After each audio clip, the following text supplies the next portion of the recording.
Boy, ini si Anita ini ternyata anak Indigo. Ya Ilham ini lupa naruh kunci motornya di mana. Ya jadi posisinya dia tuh sambil teleponan, terus dia mau keluar mau ngambil motor begitu kan. Tiba-tiba si cewek ini ngomong, itu kunci motor kamu ada di kantong jaket. Dan dicari sama si Ilham itu bener ada di kantong jaket. Si emak ini emang sering sakit ya, tapi sakitnya cuma malam doang. Malam-malam kakinya sakit, dia paksain buat keluar ke kamar mandi, itu sering lihat pocong katanya, udah berapa hari. Tapi di situ udah mulai aneh. Anehnya kenapa tuh? Ini kalau mau selamat katanya kan, dia sambil merem gini.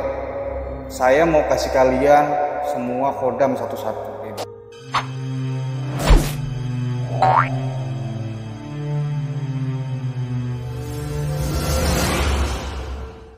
Assalamualaikum warahmatullahi wabarakatuh. Selamat datang di channel Mokgen bersama gua Geol di acara Ngobami, ngobrol perkara misteri.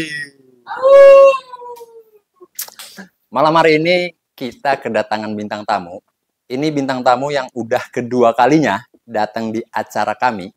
Sebelum kita lanjut ke ceritanya, jangan lupa untuk like, subscribe, dan komen agar channel ini semakin berkembang ke depannya, agar bisa menampilkan cerita yang lebih seru lagi, lebih seram lagi, dan lebih horor lagi.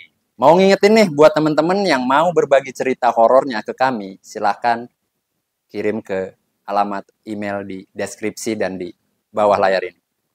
Seperti apa cerita yang akan dibawakan bintang tamu kita kali ini? Ini dia ceritanya.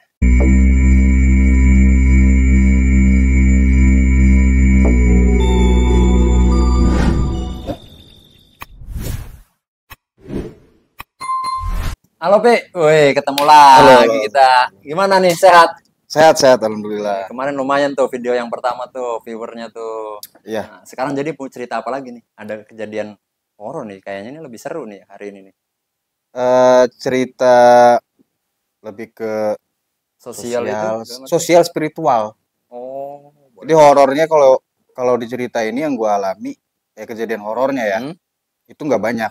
Gue nggak banyak terlibat lah dalam apa kasus-kasus horornya yang terjadi. Temen gue waktu gue kuliah di 2015, dia kenalan sama perempuan salah satu aplikasi. Oke, jadi gini bang ceritanya. Cerita ini terjadi waktu gue kuliah semester 5 atau 6 ya, di tahun 2015 lah.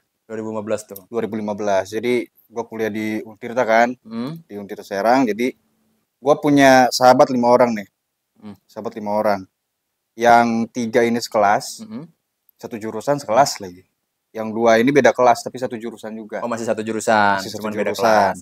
Ya kita berlima tuh emang deket ya, sahabatan lah. Jadi kalau kita nongkrong tuh di kampus, ya satu orang gak ada pasti dia yang diomongin kan gitu ya.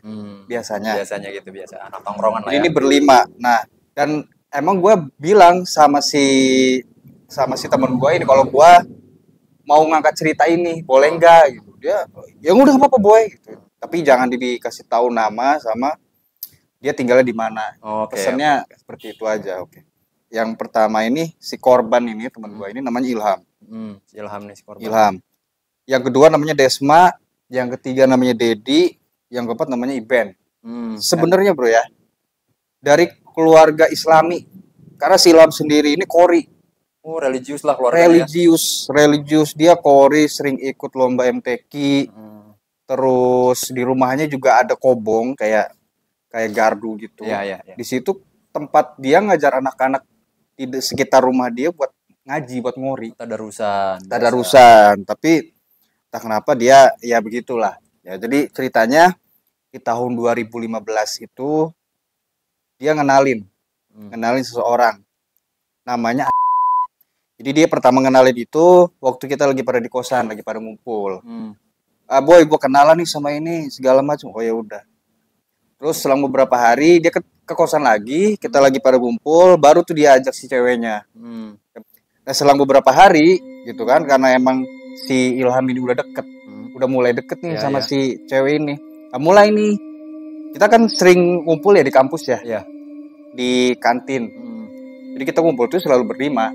Jadi dia pertama kali cerita ke kita nih begini, bahwa si perempuan ini dia cerita begini ya, boy, ini si ini ternyata anak Indigo.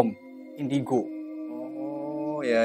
Ya, jadi dia cerita ini anak Indigo. Ya kita ketawa-ketawa aja dengernya. Pada waktu itu. Jadi pertama kali dia cerita itu begini. Dia pernah mau keluar mau bawa motor. Jadi si Ilham ini lupa naruh kunci motornya di mana. Ya, jadi posisinya dia tuh sambil teleponan, terus dia mau keluar mau ngambil motor begitu kan. Tiba-tiba si cewek ini ngomong, "Itu kunci motor kamu ada di kantong jaket." Dan dicari sama si Ilham itu bener ada di kantong jaket. Via telepon tapi dia. Via telepon. Itu kunci motornya, ini kata ya. Ini kunci motornya ada di kantong jaket, coba gini dilihat. Itu bener katanya ada kunci motornya di situ. Sakti Jadi juga tuh. Nah, makanya dia bilang, ya ini IndiHome ini anaknya si bisa ngelihat makhluk halus, bisa nerawang. Ini pengakuan si yang diceritain ke kita ya, lewat si Ilham itu ya. Terus nggak cuma di situ, dia ceritanya gini, nggak cuma itu boy. Jadi pernah ya setelah kejadian itu, satu hari si tetangganya ini kebetulan sepupu ya, tapi perempuan ya. Dia kuliah tuh, tetangga si Ilham nih. Sepupuan tuh, ibunya adik kakaan. Jadi mau berangkat ke kampus, tiba-tiba lupa dompetnya, lupa naruh lah gitu ya. Tiba-tiba karena emang si Ilham ini sudah mulai percaya bahwa si ini beneran sakti nih kayaknya gitu kan, beneran Indigo.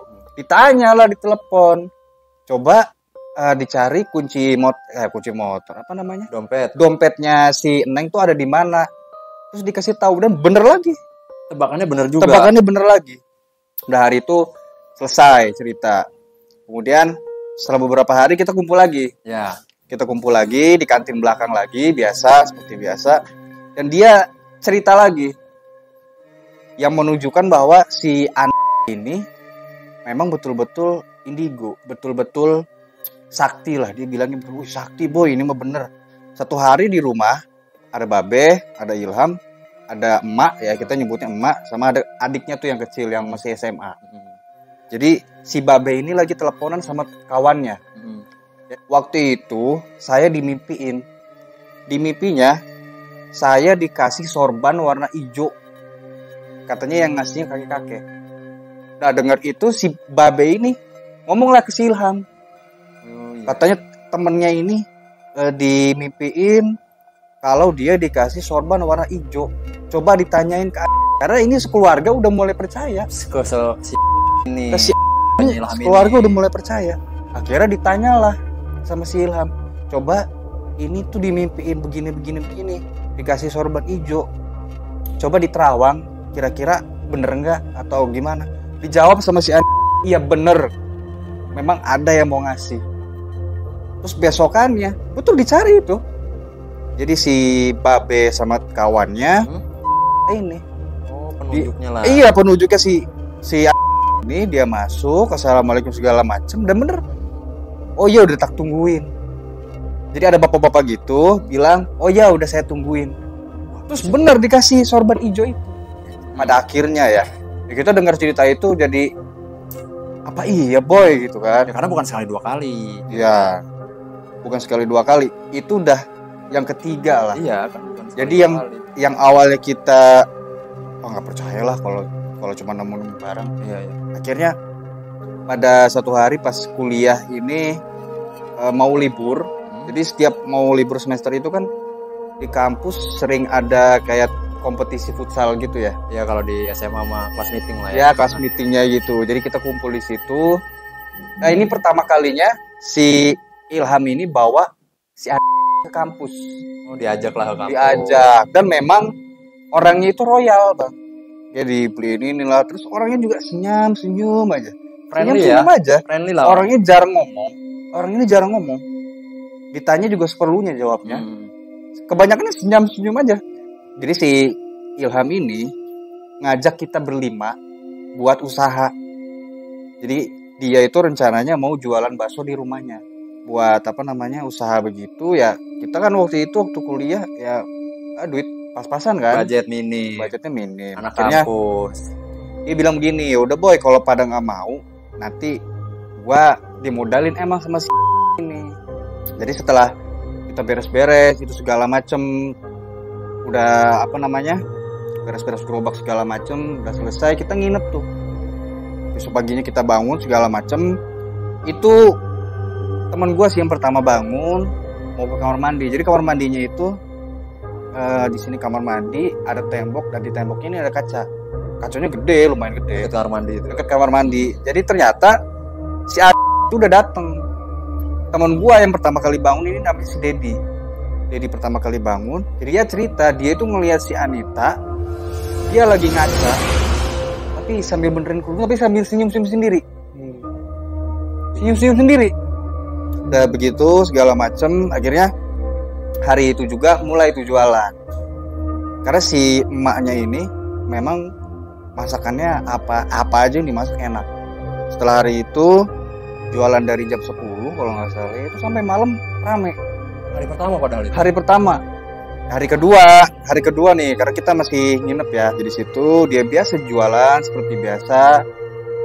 Jualan bakso, ngikutin si emaknya masak segala macem. Udah dari situ kita di hari kedua kita pulang. Oh lo teman-teman lo balik. Akhirnya kita balik. Nah di sini keluarganya Silam ini mulai cerita yang aneh-aneh. Aneh gimana tuh? Jadi si emak, jadi ini ceritanya versi emak ya. Jadi si emaknya cerita ke kita nih yang teman-teman yang datang. Sekarang emak kalau malam, katanya kalau malam kakinya sering sakit. Tapi itu kejadiannya malam doang. Si emaknya nih orang tua. Si emaknya, iya. Jadi kita dengar cerita itu ya emang apa ya, kok bisa segala macam, kita masih tanda tanya tuh. Ya hari itu selesai sampai di situ. Hari keduanya begitu lagi, kita masih nginep di situ ya. Si Mani cerita lagi, semalam masih sama, kakinya nggak bisa digerakin kalau malam, terus suka kayak ketindihan segala macam, dan itu diperkuat oleh pengakuan si Ilham juga. Katanya dia memang sering ketindihan segala macam, suka ketindihan lah apalah segala macam, dan dia akhirnya nanya nih ke si ini, si Ilham. Iya, ini kok bisa begini. Nah si pengakuan si Ani ini ada yang ngirim ke kamu, katanya ke keluarga kamu ini ada yang ngirim. Dia ditanya, pokoknya ketika ditanya itu udah, dia ini kayak seolah-olah ada yang masukin si perempuan ini. Dia kayak kesurupan gitu tapi merem. Ngomongnya begini, dia mengakunya namanya Nyimas Badariah waktu itu. Yang mas ngerasukin dia. Yang merasuki itunya tuh namanya Nyimas Badariah. Jadi, oh kamu kalian katanya rumah ini. Tapi sambil merem tuh si ceweknya, sambil merem sambil senyum-senyum. Ada yang ngirim, ada yang ngirim pocong, ada yang ngirim segala macam buat usahanya ini. Karena memang lagi usaha bakso itu kan, awalnya. Itu kita semua ngelihat tuh, kita berlima itu semua ngelihat. Disaksiin banyak orang lah di situ. Sekeluarga kita nyaksiin. Jadi si posisinya si Anita lagi kesurupan, terus keluarga ngelihat. Kita dengerin aja, kita sambil percaya nggak percaya tuh. Bilang begini, udah nanti siapin aja katanya kendi kecil, diisi sama bunga-bunga 7 rupa, sama nanti potongin ayam bebas tuh bro, ayam warna hitam. Setelah ngomong itu nggak tahu pura-pura pingsan atau pingsan beneran ya, itu pingsan si ceweknya ya. Dan pada akhirnya hari itu juga si Babe ini ngajak anaknya yang paling kecil, adiknya si Ilham ini, buat ke pasar nyari. Terus balik lagi si Babe ini ke rumah, bener tuh langsung dipotong ayamnya. Jadi menurut si ayamnya dikubur aja di depan. Jadi di deket-deket baksonya itu dikubur di situ aja katanya. Di dekat area jualannya lah ya. Jadi ya udah dikubur aja di situ. Oke, diikutin. Terus nanti si kembang ini, kendi kecilnya ini nanti ditaruh di deket tempat duduk bakso katanya. Di pojokan biar nggak kelihatan. Nah kita nggak tahu tuh. Dan sejak saat itu kita udah nggak pernah lagi ngelihat Ustadz ini ya, kita panggilnya Ustadz Nas. Jadi sejak saat itu tuh kita nggak pernah ngeliat lagi Ustadz Nas nih di rumahnya. Jarang main ke situ lah. Udah jarang main ke situ, tapi kita pada situ belum tahu penyebabnya apa. Oh iya. Ya, tapi dari situ kita udah mulai kok begini ya gitu. Kok begini gitu. Kita udah saling kok begini ya, Bro ya, segala macam. Udah. Selesai hari itu, besokannya ini jualannya masih rame terus, Bang. Masih rame terus sampai malam. Besokannya si perempuan ini masih nginep. Jadi kalau malam ada kejadian itu, si emaknya tuh pasti manggil si Ilham sama si babinya suruh ke kamar karena kakinya tuh sakit terus. Dan setiap kali kesurupan itu, setiap kali kakinya sakit, si ini selalu kesurupan, minta inilah, minta itulah. Akhirnya karena sering diganggu begitu ya, kata dia, kalian ini emang harus ngewirid, baca ini sekian ribu kali, baca ini sekian ribu kali, baca ini sekian ribu kali. Jadi karena kita nginep lagi di hari itu, kita semua disuruh ngewirid. Ya karena kita posisinya tamu, ya kita ngikut aja. Jadi kita ngewirid aja tuh malam-malam tuh. Pas ngewirid itu tuh ada temen gua yang memang kebetulan dia ngakunya punya gitu kan. Punya kodam-kodaman lah. Iya. Dia malam-malam itu pas ngewirid, jadi kayak macan gitu. Oh, si temen lo nih. Iya. Beberapa hari kemudian kita balik lagi ke situ. Selang beberapa hari, 4 hari kalau nggak salah. Kita balik lagi ke sana. Itu si Mbak ceritanya makin parah. Sakitnya makin parah. Terus dia jadi sering lihat pocong di dapur. Di dapur rumahnya. Jadi kalau dia kakinya sakit, malam-malam kakinya sakit, dia paksain buat keluar ke kamar mandi, itu sering lihat pocong katanya, udah berapa hari. Ya ini maksud dari kiriman itu yang begini, karena bakal terusan dikirim begitu. Dan menurut pengakuan si Ilham ini, memang dia juga sempat beberapa kali diganggu. Si Ilhamnya juga. Iya, sempat beberapa kali kayak ketindihan gitu pas dia lagi tidur. Terus kayak ada suara-suara perempuan, dia cerita ke kita begitu. Jadi di hari itu kita bantuin si Ilham nih jualan segala macem, sampai malam kita masih ngobrol-ngobrol di situ. Dari atas itu kayak ada yang nipuk, kayak pakai tanah gitu, sebor pasir. Iya, kayak sebor pasir, tapi tanahnya tanah merah, itu sebor, kayak ada yang nyebor aja. Pada saat itu malam itu setelah kita beres-beres. Jadi dari kejadian itu si Ilham ini nelpon lagi sih, dilemparin sama tanah merah. Apa maksudnya apa? Oh, itu udah mulai mau mencelakai keluarga kamu katanya, sama kamunya juga, sama saudara-saudara kamu juga yang ada di situ. Ini kalau mau selamat katanya kan, dia sambil merem gini, saya mau kasih kalian semua kodam satu-satu, dia bilang. Jadi si Ilham ini kasih kodam, si ini kasih kodam, tapi yang bikin kok aneh ya pada saat itu ya. Jadi si Ilham ini katanya mau dikasih kodamnya Sayyidina Ali. Wih, iya, makanya kita kan kok ke Sayyidina Ali segala boy kan gitu kan. Udah mulai aneh nih, sama si perempuan ini udah mulai aneh nih. Udah ngaco lah ya. Udah mulai ngaco. Pagi itu kesurupan segala macem, malamnya kita disuruh ngewirid lagi. Dan yang ngewiridnya itu makin banyak. Jadi sepupu-sepupunya segala macam disuruh ngewirid juga ikut akhirnya. Dan menurut saudara-saudaranya termasuk si Ilham juga, jadi di dalam wiridannya itu muncul kayak orang gak ada kepalanya, kayak ada pocong, kayak ada harimau-harimau gitu menurut mereka. Tapi kita nih yang berempat ini gak ngerasain apa-apa emang. Hanya keluarganya aja. Jadi pas ngewirid kan pasti merem ya, baca. Jadi pas merem itu kayak ngeliat ini segala macam. Padahal kita nggak ngerasain apa-apa. Selang seminggu kita main lagi ke sana. Biasa berempat tuh main lagi ke sana. Tapi teman gue ini si Iben ini, pada saat itu dia ngajak temennya. Namanya gue lupa sih namanya. Kita sebutnya si A lah ya. Dia bawa teman si A. Ternyata si A ini anak pesantren. Dia datang sore ditawarin bakso. Sama kita juga sama tuan rumah. Terus apa yang dibilang sama si santrinya ini, nggak mau makan, kayak diludahin pocong. Jadi si santrinya ini bilang kayaknya ini ya dikasih penglaris pocong lagi. Jadi kayak makanan itu diludahin pocong. Dia ngomong begitu. Udah kalau nggak percaya, ini kan sambil bisik-bisik ya. Kalau nggak percaya, nanti bawa bungkus ke rumah, dicobain rasanya sama atau enggak. Kata si santri ini ngomong ke si Iben awalnya. Kayak Iben kan akhirnya nyambungin ke kita.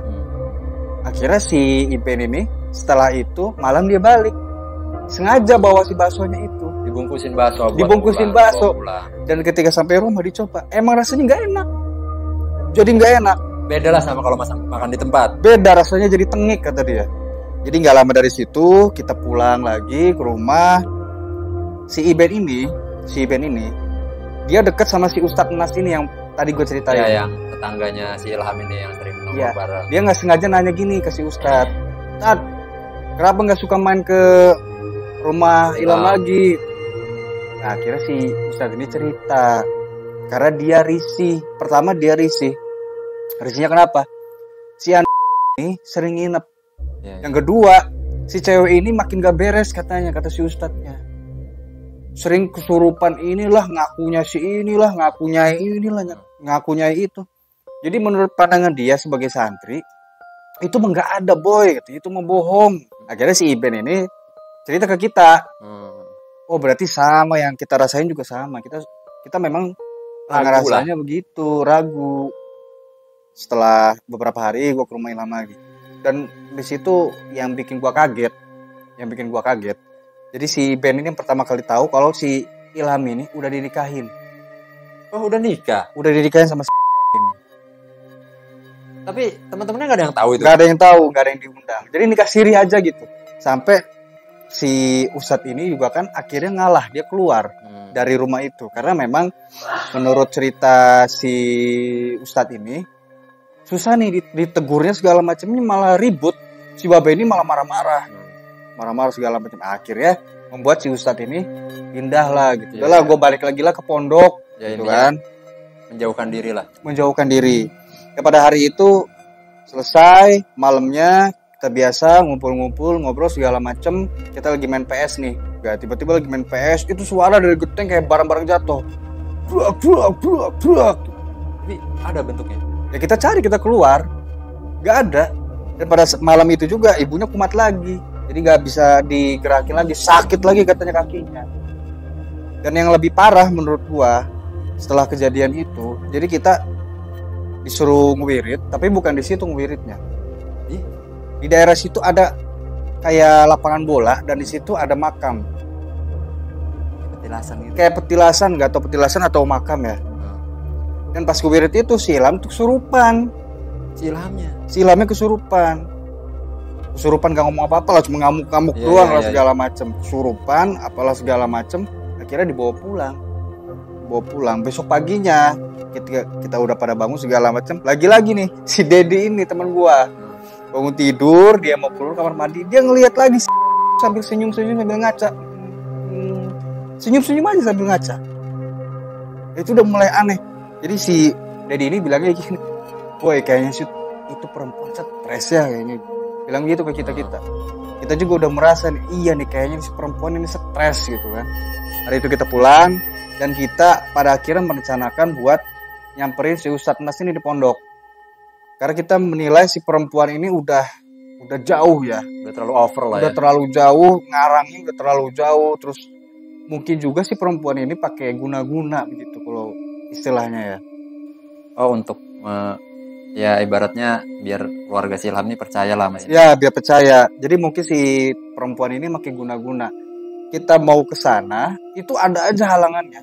Pas mau ke tempatnya Ustadz Nas. Pas mau ke pesantren itu ada aja halangannya. Dari motor kita berempatnya ada yang mogok lah.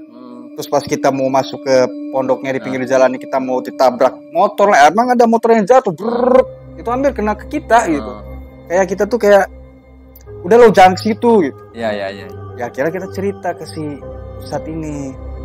Kenapa dia sampai cabut katanya dari rumah itu? Karena si cewek ini makin kurang ajar, makin gak bener. Karena pernah satu hari si cewek ini kesurupan nyai Badaria itu. Jadi dia ngasih jimat satu-satu. Kasih babe, kasih emak, kasih adiknya. Itu semua nerima. Makasih nyai, sampai begitu. Ada yang dikasih kayak gelang-gelang tali, ada yang dikasih jimat kertas, ada yang dikasih duit-duit Arab, begitulah. Ya udah, akhirnya kita ngomong nih rembukan berlima. Ya udah Tat, gimana nih caranya supaya kita tuh nyadarin si Ilham ini. Jadi yang bikin fatal itu adalah udah yang penting mah rajin aja ngewirid. Sholatnya jadi jarang. Jadi yang penting ngewirid aja terus gitu. Tapi ya gue herannya kan di background keluarganya si Ilham ini kan religius ya. Sampai ke arah diarahin untuk ke arah-arah halang seperti itu manut gitu. Ya karena mungkin ya obrolan kita tadi ini mungkin karena guna-guna ini. Akhirnya babenya tuh marah sambil, udah kamu kalau nggak percaya, kamu udah pergi aja dari sini lah. Gak ada yang nggak mungkin bagi Allah mah di sini. Kun fayakun, semua bisa terjadi. Itu si babe itu sampai begitunya, saking ngebelain si cewek ini. Iya. Akhirnya kita ngobrol mutusin buat si Ustadz Nas ini kebetulan punya kenalan yang bidangnya memang bidang ke spiritual ya, bidangnya ke situ. Nyampe di rumah si Ilham itu temennya Ustadz itu diem aja, nggak berani ngomong, apa-apa, diem aja sampai masuk ke sana tuh, ini apa rame-rame kata si babe. Kamu Nas mau ngapain, mau nyari tahu apa, mau ngapain, kan kemarin udah kasih tahu, ini ya emang bener gitu kan. Diem aja sih, Nasnya juga diem aja. Akhirnya Ustadz Nas sama si kawannya itu pulang. Kebetulan ada sepupunya namanya Opik. Dia minta tolong ke si ada tanah katanya, tanahnya luas pinggir jalan daerah situ. Tanah keluarga ini mau dijual. Ya supaya tanahnya laku lah, cepet laku lah segala macem. Selang beberapa hari kita kesana lagi, kita ngewirit lagi, begitu lagi. Pada hari itu nggak ada yang datang. Oh, kali ini nggak kejadian. Nggak kejadian tuh, pokoknya inilah bohong lah, nggak tepat omongannya lah. Akhirnya mulai nggak percaya. Akhirnya dari situ mulai keluar dari rumahnya si Ilham. Udahlah, ini mah nggak bener gitu kan. Dan cerita dari si Ilham, sejak si Opik ini keluar dari rumahnya, itu gantian katanya rumahnya yang sering ada gangguan. Di rumah si Opik. Rumah si Opik. Jadi judulnya sama kayak dilempar-lempar tanah merah lah apa segala macam, itu mulai sering. Terus pada satu hari keluarganya si Opik ini, keluarga besar ini rembukan, ditanya lah sama si babe sama si Ilham, sebetulnya tanah wakaf. Oh pantesan katanya nggak laku-laku. Itu tanah wakaf, ini bukan salah si Nyai, karena emang tanahnya itu emang nggak bisa dijual, tanah wakaf gitu kan, tanah wakaf apalah segala macam. Selang beberapa hari cerita lagi nih si Ilham, karena kejadiannya si ibunya ini masih sering sakit ya, masih sering sakit aja tuh kakinya tuh, masih sering sakit lah pokoknya segala macam. Dan pada suatu hari yang bikin dia kaget itu di kolong tempat tidur si emak itu ada kain putih, di dalamnya itu ada kayak tanah merah. Diambil dong itu sama si Ilham ini. Terus yang bikin heran itu adalah jadi dia bilang, oh itu berarti kiriman dari sono yang guna-gunain kamu sama keluarga kamu katanya begitu, yang ngituin emak nih, playing victim lah dia. Iya, padahal dia gak tahu si Ilham juga ya. Dan akhirnya itu dibuang. Nah dari dibuang itu si Ilham ini cerita dia mulai gak percaya nih sama si cewek ini. Nah sejak kejadian itu si Ilham ini dengan saudaranya mulai deket lagi sama si Ustadz Nas nih, udah mulai akrab segala macam. Itu penyakitnya udah mulai nggak kerasa tuh katanya. Jadi yang tadinya kakinya sakit udah mulai nggak kerasa. Ya udah mulai berangsur-angsur membaik lah. Udah mulai membaik, udah nggak pernah ngelihat kejadian-kejadian pocong lah, apalah segala macam, udah mulai hilang lah dari situ. Karena memang setelah kejadian itu si Ilham ini cerita ke kita ya bahwa dia juga merasakan kok makin lama ini makin aneh. Dia bilang begitu. Dia jadi kurus, nggak suka makan, sholatnya jadi nggak pernah. Padahal dia ngaji, padahal dia pori. Ya. Pertemuan si Imam dengan Ustadz Nas, dibawa ke pondoknya, ketemu sama kiainya. Kiainya bilang ini kayaknya guna-guna. Karena menurut pengalaman kiainya ya, guna-guna itu ya begini. Jadi ngaku-ngaku bisa ngeliat. Dia ini sebenarnya pura-pura aja, pura-pura ini kok. pura-pura indigo, pura-pura bisa ngelihat, pura-pura bisa nerawang, padahal ya belum tentu juga katanya kan. Kata si kiainya ini, udah sekarang nih minum air, didoain sama kiainya, minum, didoain segala macem. Dari situlah udah mulai benci. Akhirnya dari situ si Ella memutuskan buat udahlah kita nggak usah nikah lagi, udah kita stop aja lah segala macam. Diceraiin akhirnya. Terus setelah diceraiin begitu, disidang satu keluarga. Akhirnya di situ si perempuan ini ngaku, yang waktu sorban di awal, sorban hijau di awal itu emang gurunya, dukunnya lah. Jadi ngedenger imam cerita begitu, dia minta ke dukunnya biar udah siapin sorban hijau aja. Oke. Dan nanti biar percaya katanya. Jadi dari situ dia ngaku dari sorban hijau tuh dia emang sengaja. Ya dibikin lah ya. Iya, terus dia inilah segala macam, ternyata itu dia yang naruh tanah kuburan itu di bawah tempat tidur si emak. Pada akhirnya dia semua ngaku. Dia ngakuin semua kalau dia begini. Ternyata jadi dia bisa melancarkan guna-gunanya ini karena dia sering ngasih makanan. Kan tadi di awal gua udah pernah bilang dia tuh sering ngejajanin, sering ngebawain makanan, sering ngebawain makanan, dan ternyata mengakui kalau dari makanan itu, makanan yang dikasih gurunya itu, jembatannya dari makanan itu. Makanya si Ilham ini bisa nurut banget, keluarganya bisa percaya banget itu dari makanan. Diludahin dulu kali makannya. Mungkin di jampe-jampe atau apa sama gurunya, karena si gurunya ini bukan guru agama tapi dukun. Jadi dari semua itu akhirnya kebongkar lah semua. Gitu. Oke teman-teman, tadi tuh ceritanya cukup complicated ya. Oke, kita tutup aja ceritanya dengan mengucapkan Assalamualaikum warahmatullahi wabarakatuh.